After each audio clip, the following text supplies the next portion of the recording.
जीवन में सफल कैसे बनी। गर्मी की छुट्टियों में दादाजी के पास घूमने आया बालक उछलते कूदते दादाजी के पास पहुंचा और बड़े गर्व से बोला कि दादाजी, जब मैं बड़ा हो जाऊंगा तब मैं एक सफल आदमी बनूंगा। क्या आप सफल होने के कुछ उपाय बता सकते हैं? दादाजी हाँ में सर हिला दिया और बिना कुछ कहे लड़के का हाथ पकड़ा और उसे करीब की पौधशाला ले गए।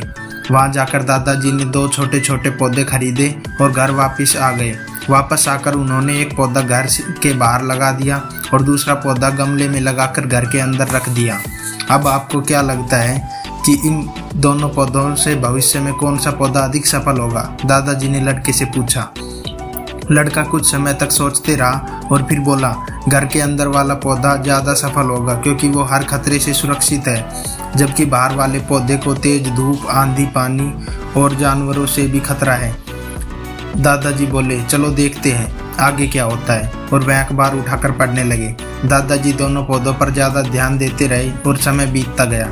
3-4 साल बाद जब एक बार फिर वह लड़का अपने माता पिता के साथ गांव घूमने आया, तब अपने दादाजी को देखा तो देखते ही बोला, दादाजी, पिछली बार मैंने आपसे सफल होने के कुछ उपाय मांगे थे, पर आपने तो कुछ भी नहीं बताया था, पर इस बार आपको कुछ बताना ही होगा। दादाजी मुस्कुराए और लड़के को उस जगह ले गए जहां उन्होंने गमले में पौधा लगाया था। अब वह पौधा एक पेड़ में बदल चुका था। लड़का बोला, देखा दादाजी, मैंने कहा था ना कि ये वाला पौधा ज़्यादा सफल होगा। दादाजी ने बोला कि अरे, पहले बाहर वाले पौधे का हाल तो देख लो, और ये कहते हुए दादाजी लड़के को बाहर ले गए। बाहर एक विशाल पेड़ गर्व से खड़ा था। उसकी शाखाएं दूर तक फैली हुई थी और उसके छांव में खड़े राहगीर आराम से बातें कर रहे थे। अब दादाजी ने पूछा, बताओ कौन सा पौधा ज़्यादा सफल हुआ? लड़का कुछ शर्माते हुए बोला, बाहर वाला। लेकिन ये कैसे संभव है? बाहर तो उसे ना जाने कितने खतरों का सामना करना पड़ा होगा।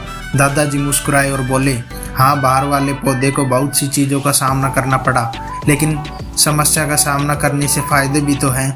बाहर वाले पौधे के पास आज़ादी थी कि वह अपनी जड़ें जितनी चाहे उतनी फैला ले, उसकी शाखाओं से आसमान को छू लेने, और तुम जिस आंधी तूफान को इस पेड़ के लिए मुसीबत समझते थे, उसी आंधी तूफान ने इस पेड़ की जड़ों को इतना मजबूत बना दिया कि आज एक छोटा सा आंधी तूफान इस पेड़ का कुछ नहीं बिगाड़ सकता।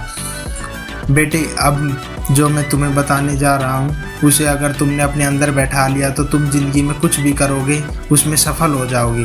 उन्होंने बोला कि अगर तुमने जीवन भर सिर्फ अच्छे विकल्पों को ही चुनते रहोगे तो तुम कभी भी उतने सफल नहीं हो पाओगे जितनी तुम्हारी क्षमता है। लेकिन अगर तुम तमाम खतरों के बावजूद इस दुनिया का सामना करने के लिए तैयार हो तो तुम्हारे लिए कोई भी लक्ष्य हासिल करना संभव नहीं है। लड़के ने लंबी सांस ली और उस पेड़ की तरफ देखने लगा। वह दादाजी की बातों को समझ चुका था। आज उसे सफलता का एक बहुत ही बड़ा सबक मिल चुका था। सीख। दोस्तों, जीवन में जिन रुकावटों को हम अपना सबसे बड़ा शत्रु समझते हैं, असल में वही रुकावटें हमें मजबूत और जीवन में बहुत ज़्यादा सफल बनाती हैं। दोस्तों, अगर मेरी वीडियो अच्छी लगी हो तो वीडियो को लाइक करना, चैनल को सब्सक्राइब करना। थैंक यू, धन्यवाद।